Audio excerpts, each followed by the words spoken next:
This is boy Paul Blake in the building. So I'm trying out with the new Fire Fist.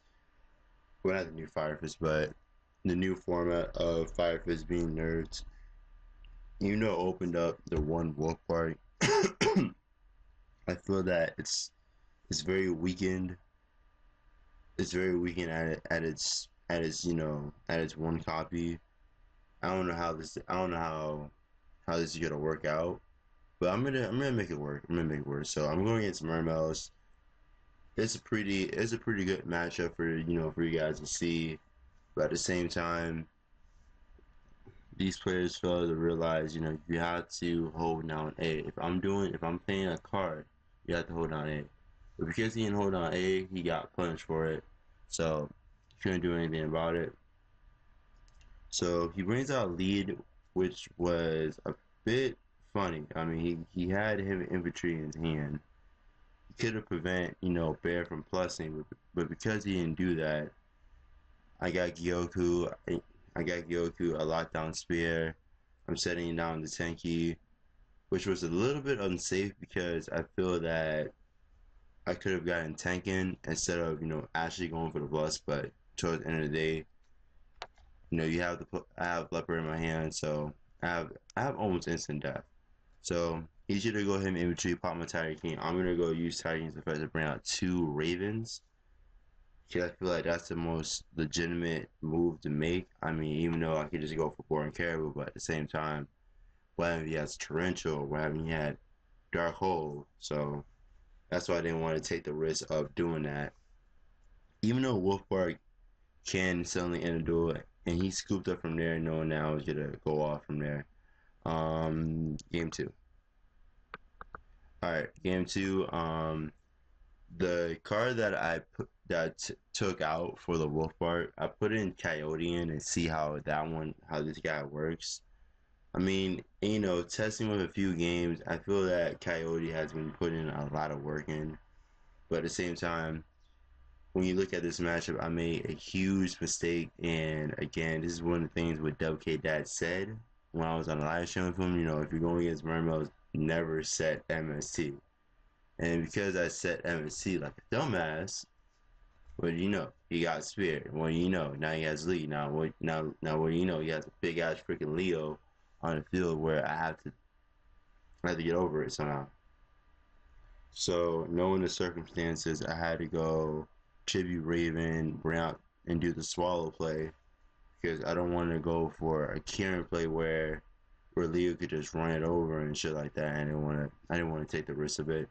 So because of that, I went for the swallow play, so now I have a leopard play for next turn. He's gonna go Sturge, Marksman.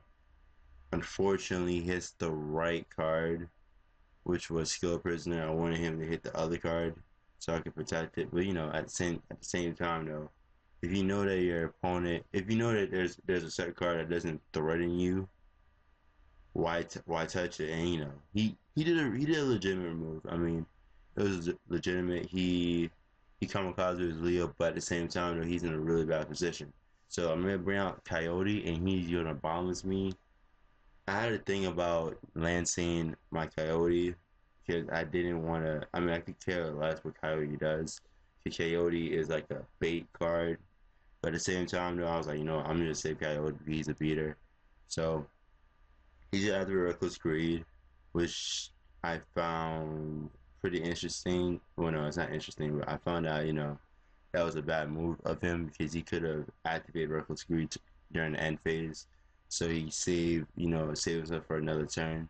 So because of that, I'm gonna set Caribou because I'm just hoping if I could bait out a marksman or something like that. And when I bait out a marksman, this is where Caribou, randomly works good in random matchups. So because of that, I get to bring on board, and now I have a huge play to come out with for this turn. I'm gonna go for Caribou, carrying Caribou's effect. I'm gonna get out two formations. He's gonna break through skill me, and then I have the lance, so I'm gonna lance because I want my formation.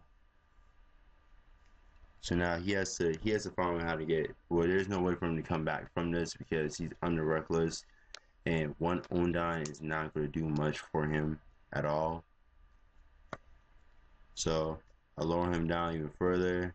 Bring out Wolfbark because Wolfbark is a one of, and I just wanted the Crimson Blader because I didn't know what was in his hand, and right there he scooped immediately. So I'm gonna give you guys a bonus video, and after that so I was testing with Infernity Synchro, and as you can see right here, I opened really, really bad. Like, oh my gosh. Like, if I would have had like any of the pendulum monsters, I could just pendulum summon and be fine with it. But but because they didn't open, because I don't play pendulum monsters in this build, there was no reason for me to. Well, in this build, I had to suffer through having an all monster hand. So because of having to deal with this all monster hand, I had to fight it out. So and like in the builds that I was testing with, because due to the fact of players always rage quitting on me, I had to go try the deck out in the trading card game mode, which is not the American side, but our format side. So no Bazel, no Sylvan Charity, none of that stuff. So none of that stuff. And right here, I mean, at the same time though, it's interesting to see how this deck can really do, because I think Infernity Synchro is a really legitimate deck. So let's cut to the chase. So I'm gonna go off from here because I just need to take the risk, because at the same time Inzectors with a Centipede is scary. So I'm gonna Mistworm, bounce his monster. I didn't want to bounce the equip because I felt that the equip didn't do much. If you're trying to OTK, there's no reason for me to even try to touch the equip. So I could care less if he gets a plus in him, because towards the end of the day it's gonna be game. And which is gonna be game right here. All you gotta do is just go into a big level 3 monster. Well, not level 3 monster, but a 3000 attack beater, and right there that's instantly game. And that's how Infernity Synchros work. I mean, it's a fun deck, but at the same time though, the deck is not dead. So I only did this just to prove you guys the deck's not dead. I mean, I could do more videos to prove this, but that's only if you guys want to see it. So this is your boy Paul Blake out. I am out of here, and ciao.